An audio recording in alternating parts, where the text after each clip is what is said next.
Vous êtes à l'abreuvoir de l'actualité. Bonsoir, bienvenue. Les grandes articulations. Fini la formation des administrateurs territoriaux. Ils étaient à l'école Bridge en administration électorale et en gestion opérationnelle du recensement biométrique. Les attestations de certification sont délivrées, suivies de la remise des véhicules. Recyclage des bouteilles et autres objets en verre abandonnés dans la nature. Un compatriote a eu l'idée de les transformer en dallettes. Il est basé à Symphonia. L'avantage est double, création d'emplois, mais surtout protection de l'environnement. Le grappin est mis sur les présumés auteurs d'enlèvement de bébés. C'était le 17 mars dernier au quartier Somaya. Ces individus au nombre de 2 sont interpellés en Sierra Leone par la brigade de recherche de Koya. Les détails dans cette édition. Programme Simandou 2040, volet infrastructure, reconstruction des routes nationales, Mamou Farana, Mamou Labé, Bokegawal et Kankan-Kissidougou. Ce sont 2 cérémonies de signature de contrat présidées par le ministre secrétaire général de la présidence. Oumar Bari signe ce compte rendu. Sous la houlette du général Amara Kamara, ministre secrétaire général de la présidence, et en compagnie du ministre directeur du cabinet de la présidence Djiba Diakité, s'est tenue le mardi 1er avril 2025 une importante cérémonie de signature de contrat relatif à la construction de 2 axes routiers stratégiques de la Guinée, à savoir la RN2 Mamou Farana et la RN5 Mamou Labé. Ces travaux financés par le budget national de développement BND seront exécutés dans un délai de 24 à 36 mois par les entreprises chinoises Enanchin, Cebitec, CRBC et SDHS.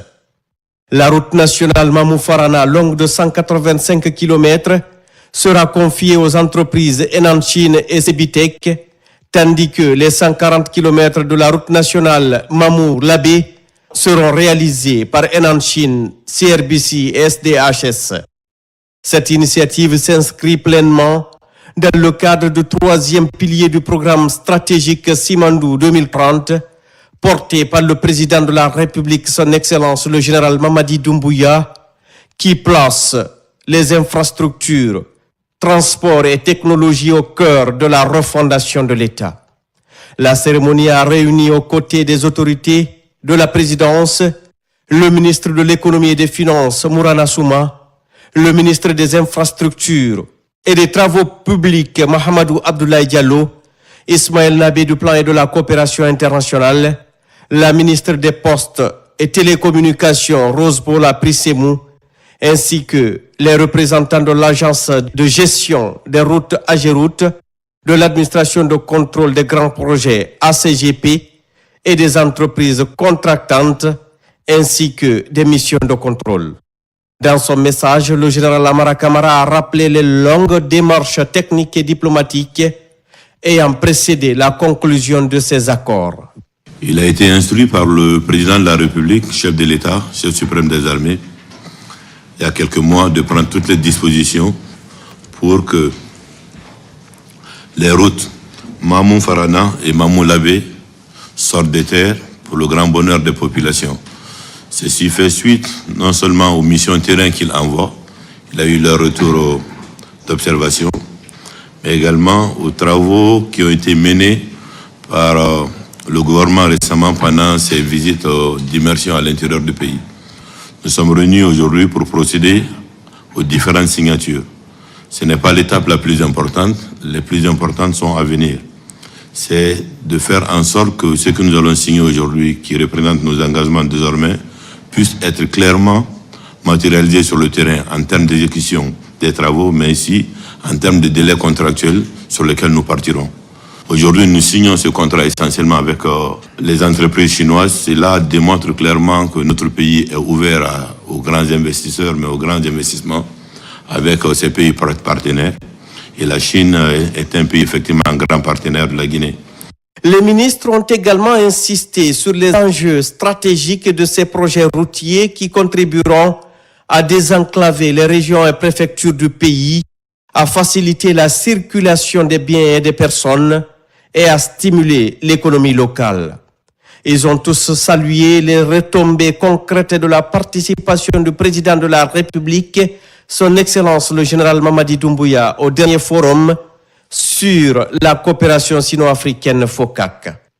C'est un grand pas qui a été franchi aujourd'hui avec la signature de ces projets concernant les tronçons Mamou-Farana et Mamou-Labé, respectivement 185 km et 135. Et je pense que tout ça, c'est à mettre à l'actif de la vision du chef de l'État dans sa vision Simandou 2040. Parce qu'initialement, c'était des projets de réhabilitation, mais compte tenu de la dégradation avancée de ces structures, il a été décidé maintenant d'aller sur une reconstruction complète, ce qui va prendre forcément plus de temps et ça va demander plus d'argent. Et Dieu merci, le chef de l'État, dans sa grande vision, a instruit de prendre toutes les dispositions pour faire de ces deux tronçons stratégiques, social, politiquement et économiquement, qui sont très déterminants pour notre pays, d'en faire une priorité. Et une fois que ces contrats ont été signés aujourd'hui, le ministère des Infrastructures et l'ensemble de ses cadres, ainsi que la CGP, resteront totalement et entièrement mobilisés, qu'on respecte à la fois les délais et que la saison des pluies ne soit pas une excuse pour une interruption des travaux, mais on verra aussi sur la qualité des ouvrages, parce que dorénavant, il sera inadmissible en Guinée qu'on continue à avoir des chaussées, qu'on soit obligé de reprendre tous les ans. Donc on verra à la fois sur la qualité des structures, mais aussi sur le respect des délais. Cette signature rentre en droite ligne avec le programme Simandou 2040. Parce que le pilier 3, qui est infrastructure, transport et technologie, en signant cela, ça rentre en droite ligne avec le programme Simandou 2040, qui est un programme qui a déjà commencé. Et l'objectif qui est donné aux infrastructures, c'est au minimum d'ici 2040 qu'on a 2000 km de bitume.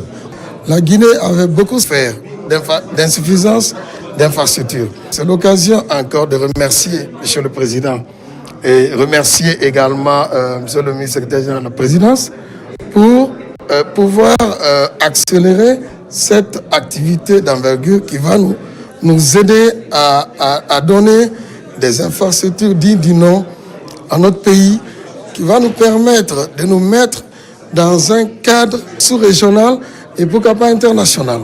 Les représentants des entreprises chinoises ont pour leur part pris l'engagement formel de respecter scrupuleusement les termes des cahiers de charges.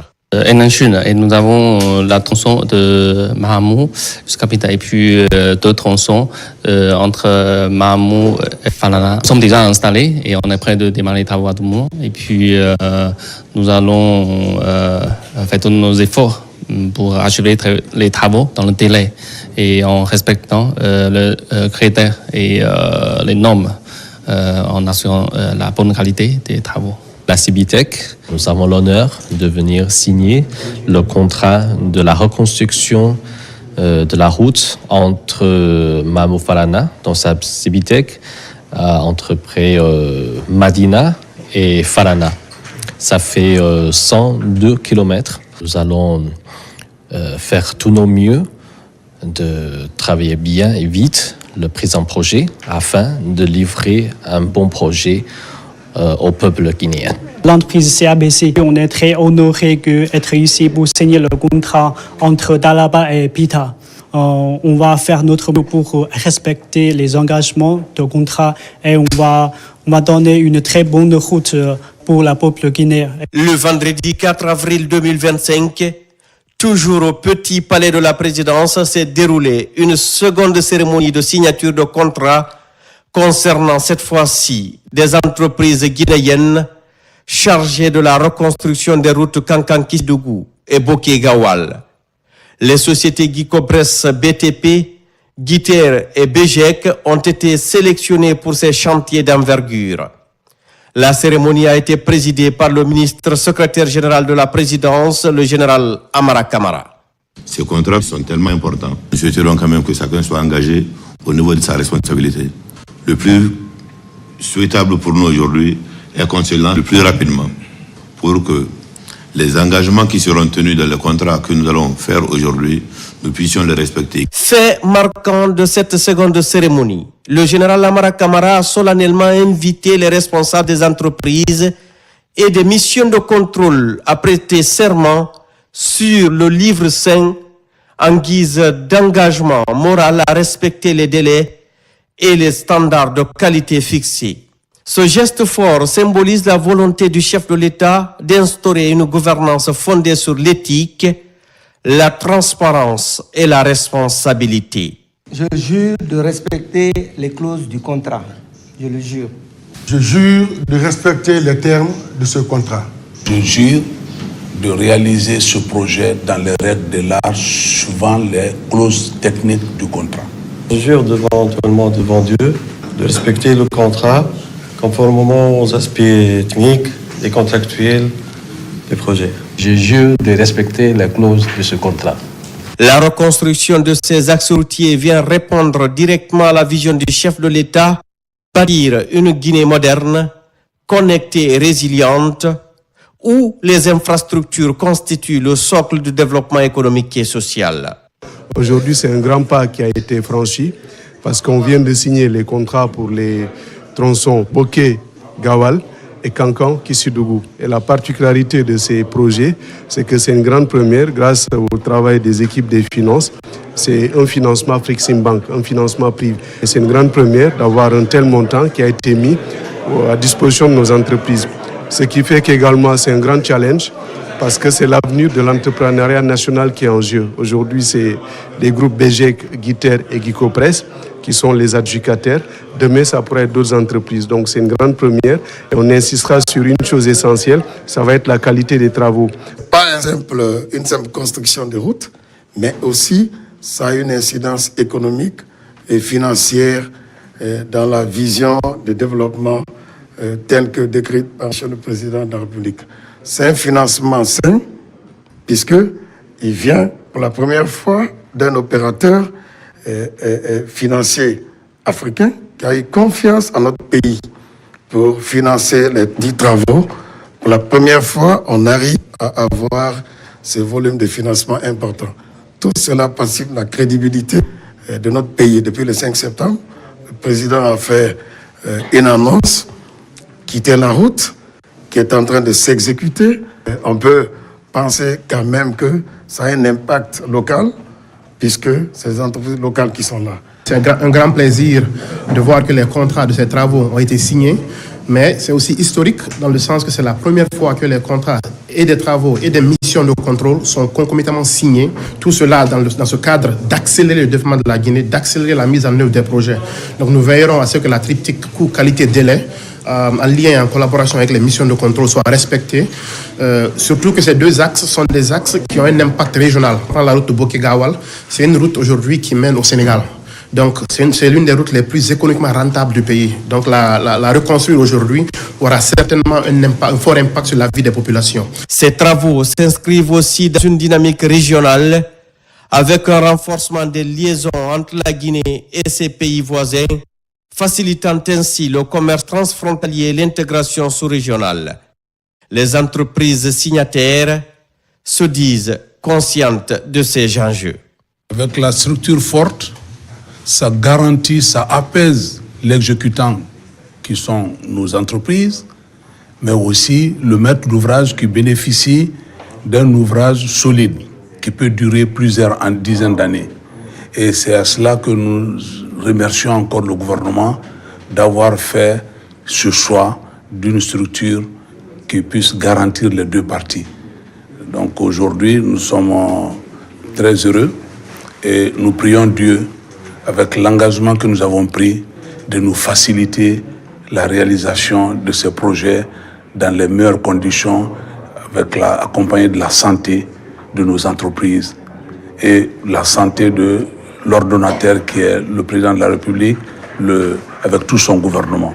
La durée des travaux, comme nous l'avons dit dans notre engagement, que nous allons respecter.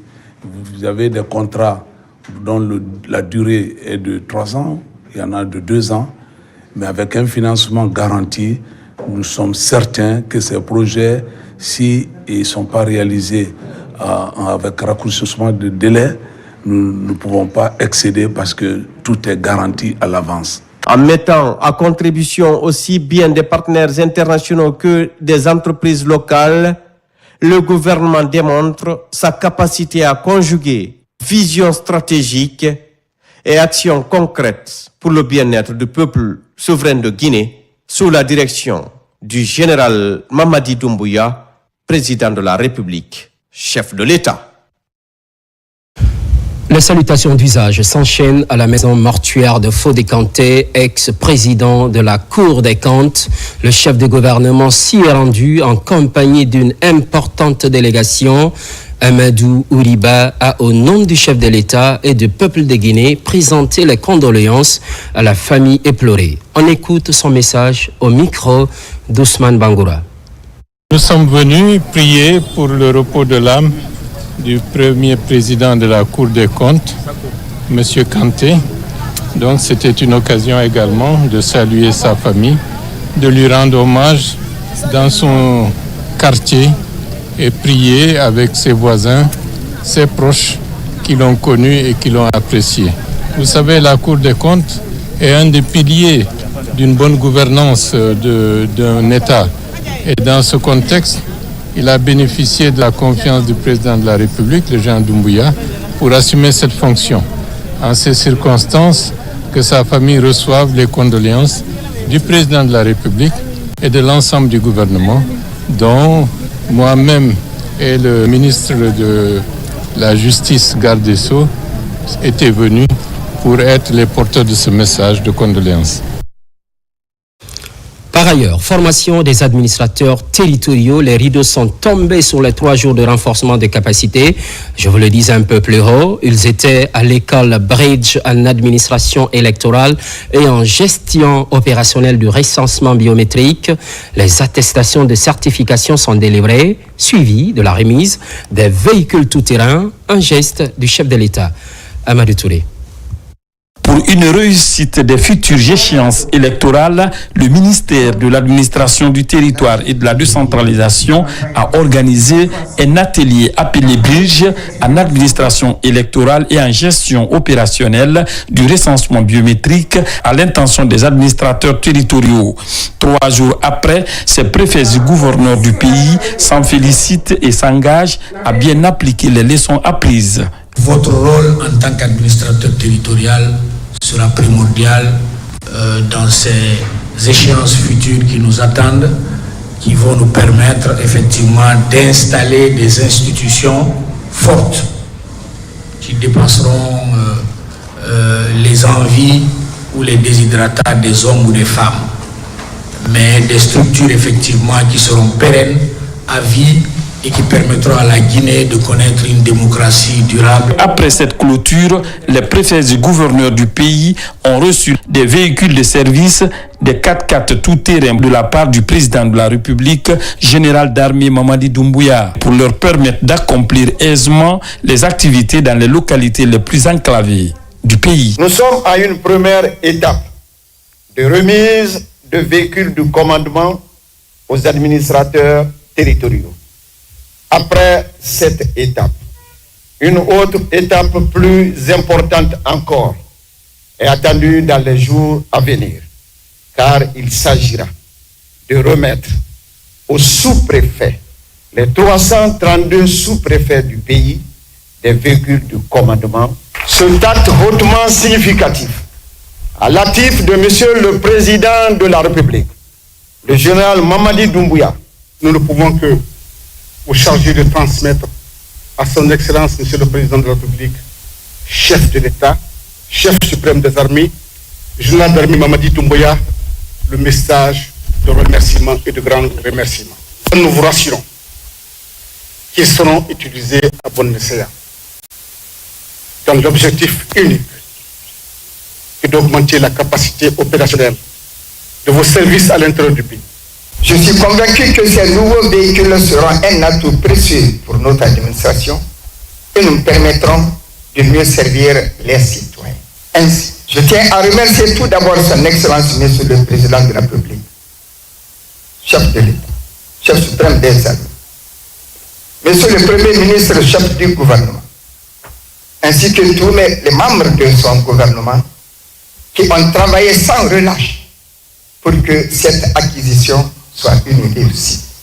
Ces différentes actions concrètes visent à bien préparer les élections futures auxquelles les autorités de la transition attachent du prix de transparence, d'inclusion pour l'ancrage de la paix et la poursuite des actions de développement. Autre thématique déployée, c'est bien la communication judiciaire. Les professionnels de médias se mobilisent. Il s'agit de rehausser leurs compétences dans les traitements des questions de justice. Finalité, qualifier davantage les comptes rendus. L'idée est développée par l'Association des journalistes pour la promotion du droit. Kerno Younoussaba signe ce compte rendu. Pour éviter les confusions dans les comptes rendus d'audience, dans les cours et tribunaux, l'Association des journalistes pour la promotion du droit a récemment initié une formation pour renforcer les capacités des journalistes guinéens dans le traitement des questions de justice. L'objectif vise à outiller ces journalistes afin d'éviter des erreurs dans les comptes rendus d'audience.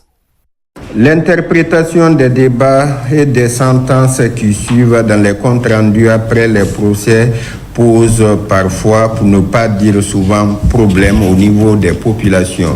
Dans un but pédagogique, nous avons jugé nécessaire de mettre ensemble journalistes et avocats pour un échange constructif sur les concepts clés des professions judiciaires et juridiques en Guinée. Cette formation vient à point nommé pour rectifier des erreurs qui sont en train d'être commises tous les jours, des termes juridiques, et nous saluons vraiment l'initiative. La rencontre a permis aux avocats et magistrats d'aborder plusieurs thématiques essentielles pour faciliter la couverture médiatique des procès.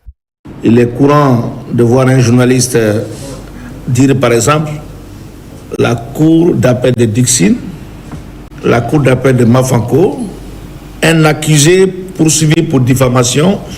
On ne met pas les termes à la place qu'il faut. Sème parfois la confusion. Il fallait un échange ensemble sur des règles basiques qu'un journaliste peut au moins maîtriser pour éviter de confondre les différentes juridictions et quelques vocabulaires usuels à maîtriser pour ne pas mettre l'un à la place de l'autre.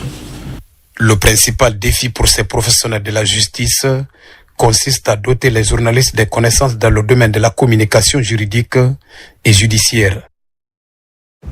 C'est le chiffre du jour, 115 milliards de francs guinéens, un montant que le gouvernement compte injecter dans la campagne agricole 2025. Elle sera simultanément lancée dans toutes les régions administratives du pays. C'est ce qui a filtré de la conférence du ministre Félix Lama avec les hommes de médias. Fodi Kamara, spécialiste maison. Le secteur agro-pastoral s'apprête pour la campagne agricole 2025. Une campagne dont le lancement officiel est prévu pour le 9 avril prochain à Ditine dans Dalaba. Les contours de ce rendez-vous sont dévoilés aux professionnels des médias par Félix Lama, le ministre de l'Agriculture et de l'Élevage. Les effets des inondations de l'année passée sont rappelés, des effets qui ont fragilisé plus de 12 000 producteurs, selon les statistiques des structures déconcentrées du ministère de l'Agriculture et de l'Élevage. Donc c'est dans ce contexte difficile que nous lançons la campagne agricole 2025. Le gouvernement guinéen, sous le leadership donc du président de la République, à travers donc le budget national de développement, a mis à disposition, on va dire en gros, une enveloppe de 115 milliards de nos francs guinéens afin d'accompagner l'ensemble de nos producteurs, que ce soit dans le sous-secteur élevage ou dans le sous-secteur agriculture. Il s'agira en fait d'apporter un appui et un soutien à la production de 2 500 000 producteurs issus de l'agriculture familiale. 1 million d'éleveurs donc seront accompagnés et 100 agro-champions seront également accompagnés. Pour une campagne agricole réussie, l'aspect aménagement des terres cultivables a été pris en compte cette année. Un des cris du cœur des paysans lors des états généraux de l'agriculture et de l'élevage. Nous allons pouvoir mettre à disposition pour cette campagne agricole 2025-2026 14 000 hectares d'aménagement hydro-agricole disponibles qui vont être exploités. Et ça, c'est quelque chose de grand qu'il faut véritablement applaudir et féliciter pour notre pays. C'est pour nos populations que nous faisons, c'est pour nos paysans que nous le faisons. 14 000 hectares d'aménagement hydro-agricole opérationnel, donc au bénéfice de 9 337 producteurs à travers le pays pour une production attendue de 42 000 tonnes de riz. Ça déjà c'est plausible. Et nous avons pour ambition chaque année de pouvoir réaliser des aménagements hydro-agricoles. Et le groupe dont je viens de vous parler, avec lequel nous avons signé le partenariat, le groupe Netafim, est le premier groupe dans le monde dans l'irrigation moderne. Dans donc les aménagements hydro-agricoles, c'est le premier groupe dans le monde. Nous devons travailler avec justement ces partenaires-là pour pouvoir former ici nos équipes, faire les transferts de compétences pour que nous soyons à même de pouvoir continuer à réaliser ce type d'aménagement hydro-agricole. Au cours de cette conférence de presse, aucune question n'a été esquivée par le ministre Félix Lama et ses cadres. Un tour d'horizon global du développement rural. Un tour d'horizon qui a aussi touché les préoccupations de conservation des produits agricoles périssables, de recherche agronomique et de relance des unités agro-industrielles. Sans oublier le soutien de la filière avicole après la grippe aviaire. Au même moment, vulgarisation du code pastoral. Le texte est exposé dans les différentes collectivités de Macenta en région forestière. C'est pour impliquer les communautés dans l'application de ce document stratégique du monde rural. Le coup d'envoi est donné à Kouankan et regroupe les représentants des fêtières de la préfecture. Lancé Kamisoko, correspondance. Pour promouvoir une gestion durable des ressources pastorales et renforcer le respect des droits de chaque acteur, le contenu du code pastoral est en débat à Kouankan. Regroupant éleveurs et agriculteurs autour des autorités administratives, cette initiative du ministère de l'Agriculture et de l'Élevage est coordonnée par la direction préfectorale de Macenta. Cette campagne de vulgarisation vise à rendre ce code accessible à tous. Nous voulons que chaque acteur du secteur comprenne non seulement les principes qui les sous-attendent, mais aussi les opportunités qu'ils offrent. Kouankan est une zone agro-pastorale par excellence. Les éleveurs sont là en grand nombre, ainsi que l'agriculture aussi est abondante. Donc si aujourd'hui un dispositif légal est aujourd'hui introduit pour freiner tous les agissements qui peuvent y avoir entre éleveurs et agriculteurs, c'est un grand ouf de soulagement pour nous.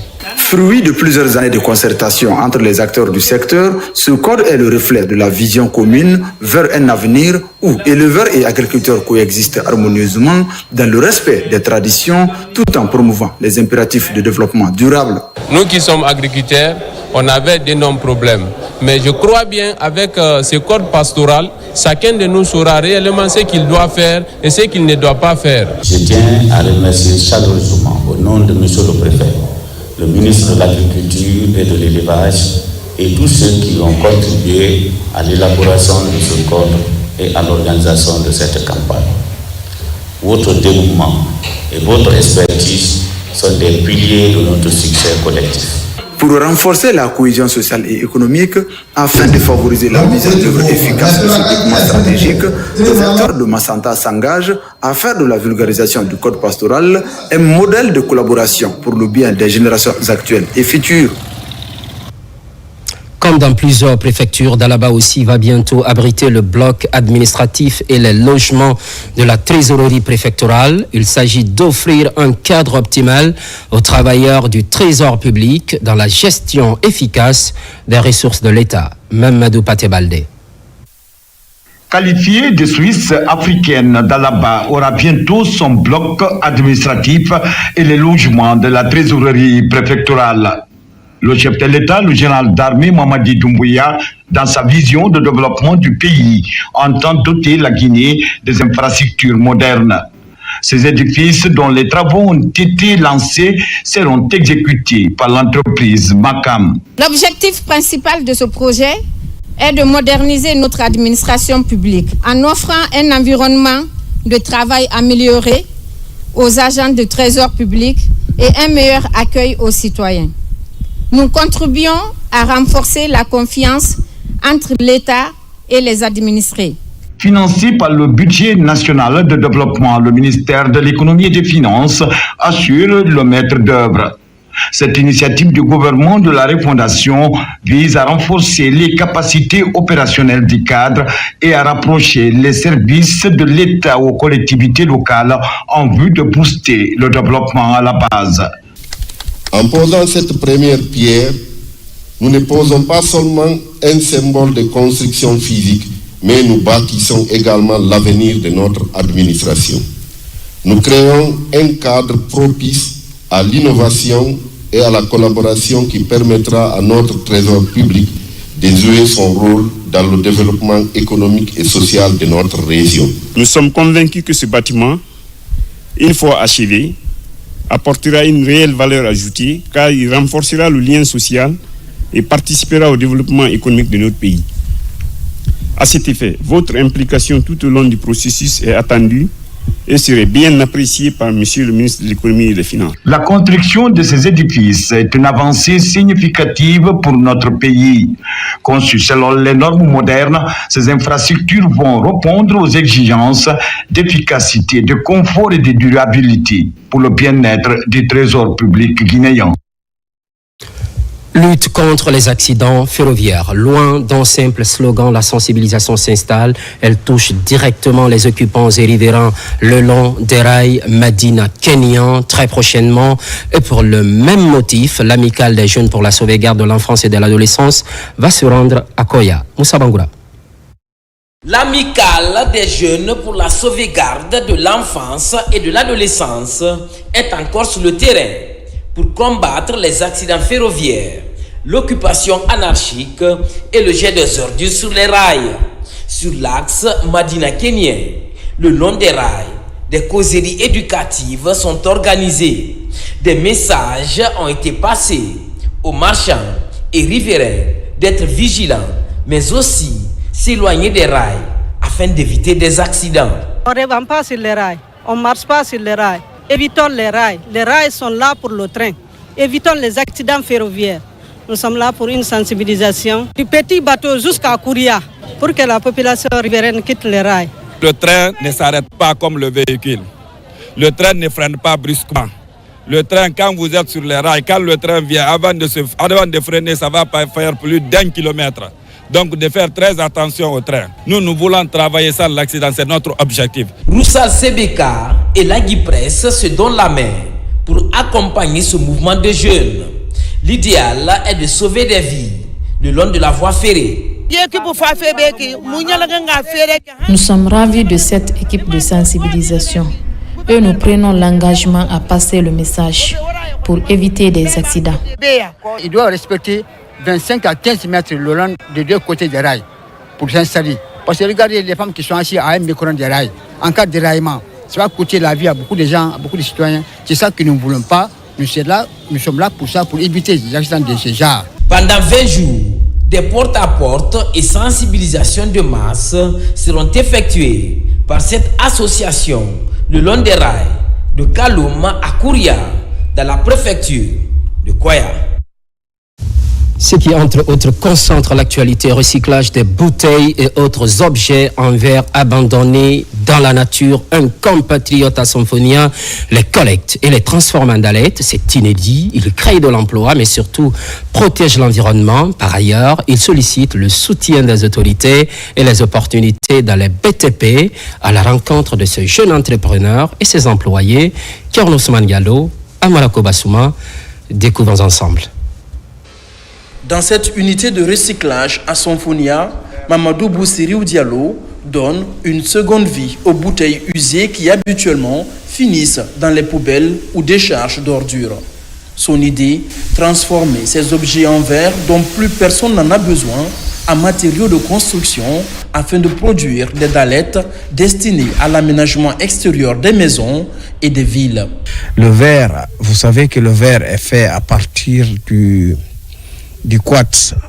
Le quartz, c'est une forme de sable. Je ne vais pas rentrer en géologie, mais c'est du sable. Quand on broie le verre, on obtient du sable.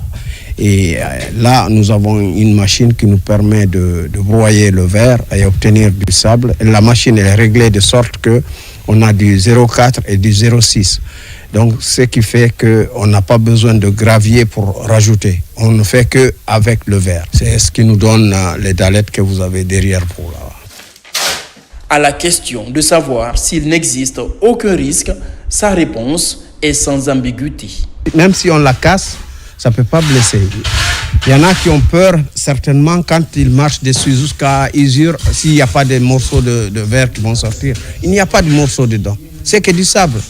Et vous avez vu le sable, il n'y a pas de tesson. Ça ne peut pas blesser quelqu'un, vous voyez. Avec son idée, ce passionné des questions de salubrité et de protection de l'environnement, PDG de la société Urki Plus, compte pousser plus loin le recyclage des objets, réduire la pression sur la décharge et créer de l'emploi. Une dizaine de jeunes sont directement employés dans son unité. Ça me tient vraiment à cœur parce que je volais presque dans le bâtiment et j'encourage vraiment les entrepreneurs à nous aider. Parce que ça, avec l'innovation qu'a eu M. Diallo, c'est vraiment important. Bon, je suis vraiment content de participer à ce projet parce que c'est la première fois de voir ça, la transformation de verre en dalettes, je n'ai jamais vu. Outre l'unité de production des dalettes, une autre unité de recyclage est mise en place pour la transformation des récipients en plastique usés. Avec ses investissements et ses idées, ce Guinéen de la diaspora qui a décidé de rentrer compte apporter sa pierre dans la construction de la nation.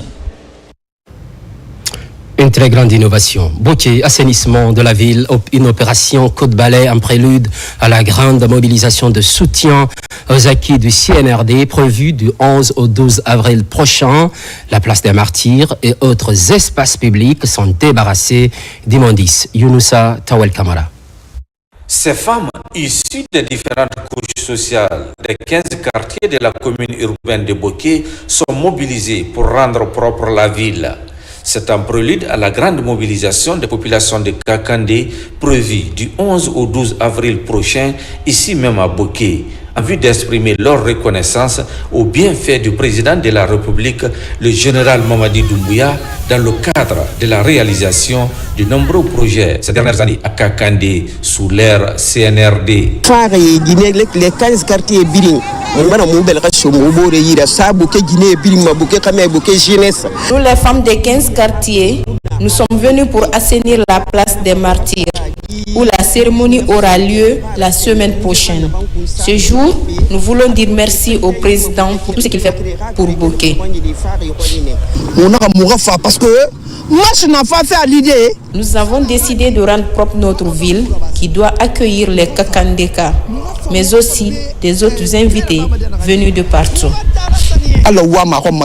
Plus de l'assainissement, il existe également le pavoisement de la ville aux couleurs du tricolore national pour donner une bonne image à la ville. L'événement, ça se prépare très bien pour recevoir toute la République de Guinée à Boké. Parce qu'aujourd'hui, ça serait un événement exceptionnel. Les 10 sous-préfectures de Boké, aujourd'hui, même, ils préparent même de mobiliser au minimum 100 000 personnes sur les places de Martyrs, de l'aéroport jusqu'à la place de Martyrs. Ces différentes activités enclenchées au chef-lieu de la préfecture de Boké prouvent une fois de plus que les populations de Boké se préparent activement pour exprimer leur reconnaissance aux bienfaits du général Mamadi Doumbouya du 11 au 12 avril à Boké. Sur tout autre plan, autonomisation des femmes, une trentaine de jeunes filles s'approprient les techniques de montage de projets. Une session de 3 jours sanctionnée par la remise des diplômes. Le fonds d'appui aux activités des femmes et filles assure le pilotage. C'est une assistance d'Orange Center Guinée. Nabi Kamara.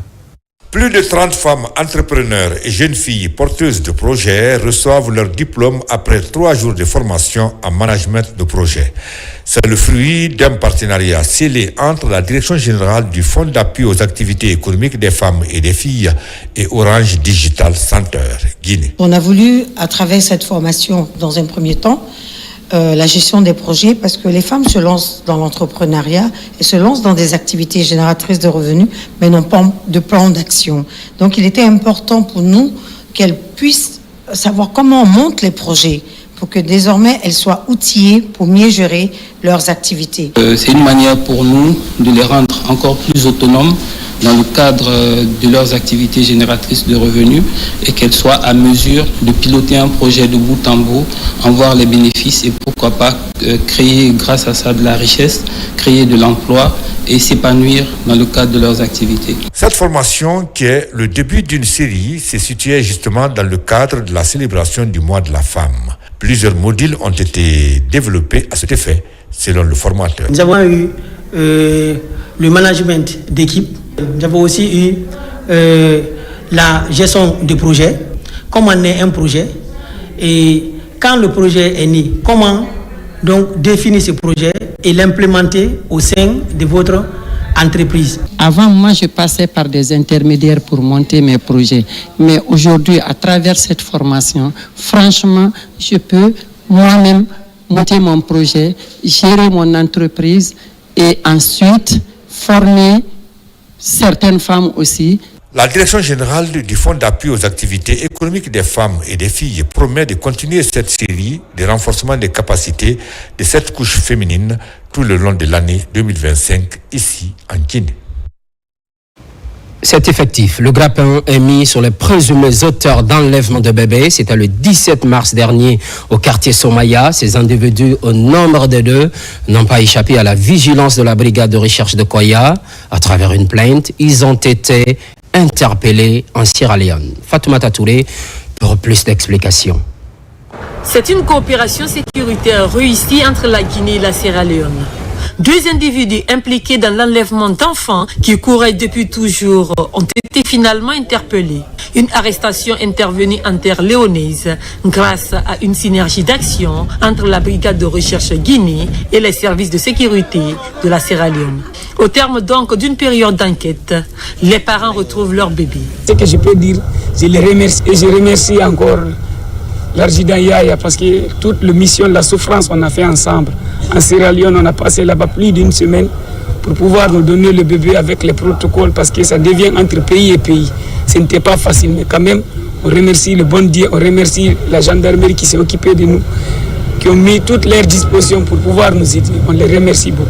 Rapatriés sur la Guinée, les présumés kidnappeurs sont présentés à la presse avant d'être déférés devant le parquet de Koya. Le lundi 17 mars 2025, avons reçu le papa et la maman munis d'une plainte manuscrite formulée contre X pour enlèvement de leur enfant. Immédiatement, avons ouvert une enquête à la brigade de recherche de Koya. En synergie d'action avec le bureau central Interpol Conakry et celle de la police sierra-léonaise, Aminata Kamara et Mohamed Gaouni ont été mis à la disposition de l'équipe de la brigade de recherche de Koya. Je voudrais mettre un accent particulier sur l'apport inestimable du Bureau national central Interpol Guinée qui, dès l'annonce de l'enlèvement de ce bébé, s'est mis à la tâche avec la brigade de recherche de Koya et les services de police de la Sierra Leone pour pouvoir interpeller les présumés auteurs. Interrogés sur le mobile de cet acte, les mises en cause reconnaissent les faits. Quand j'ai kidnappé le bébé, je me suis dirigée vers Yimbaya et j'ai appelé la grande sœur de mon maître en l'apprenant que j'ai accouché. Mais sa sœur doutait de moi. C'est ainsi qu'elle m'a informé de la disparition d'un bébé volé sur les réseaux sociaux qui ressemblerait à mon bébé. C'est ainsi que j'ai bloqué son numéro. Cette fille m'a appelé qu'elle est en état de famille et je lui ai instruit d'aller voir ma maman. Elle m'a anarqué pendant 9 mois avant qu'elle ne m'annonce son accouchement. En attendant la fin des auditions et un éventuel procès, ces 2 individus accusés d'enlèvement d'enfants sont placés sous mandat de dépôt à la prison civile de Koya. Journée internationale du sport, service du développement et de la paix. C'est ce 6 avril 2025, une date retenue par le système des Nations Unies en août 2013. En Guinée, le ministre Bogola Haba réitère les engagements du gouvernement dans la promotion du sport inclusif et les investissements en cours de réalisation pour faciliter la pratique du sport, vecteur de paix et d'intégration. Moussa Komara. Instituée depuis août 2013 par les Nations Unies, la Journée internationale du sport pour le développement et la paix est célébrée chaque 6 avril dans le monde. Pour cette année, Elle est placée sous le thème « Niveler le terrain de jeu, le sport au service de l'inclusion sociale ». La célébration de cette journée intervient à un moment où le gouvernement guinéen, sous l'impulsion du chef de l'État, le général d'armée Mamadi Doumbouya, a investi aujourd'hui près de 2000 milliards de francs guinéens dans le développement des infrastructures sportives de notre pays, notamment les stades de Nongo du 28 septembre, les stades de proximité dans nos communes et quartiers et les plateaux sportifs dans les émergences de Kosa et Sangoya de Conakry, ce qui est toute une première dans notre pays.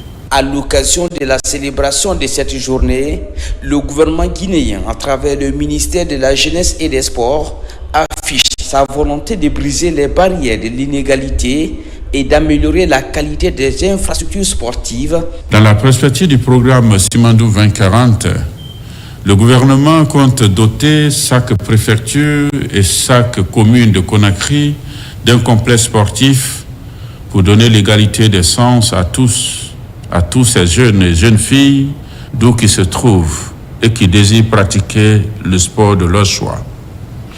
Au-delà de ces engagements, le gouvernement, en collaboration avec le mouvement sportif, vient de créer, en plus du comité national olympique et sportif que nous connaissons, mais aussi du comité para-olympique, le spécial olympique, et qui est dédié aux déficients intellectuels pour prendre en compte toutes les courses jusqu'ici marginalisées.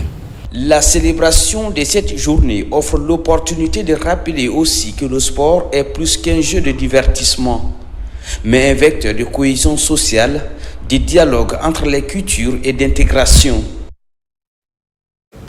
Merci pour votre obligeante attention. Les programmes se poursuivent. L'actualité évolue sur la Guinée, notre paradis, terre de richesse et d'innovation. Constante fidélité à toutes et à tous. À très vite.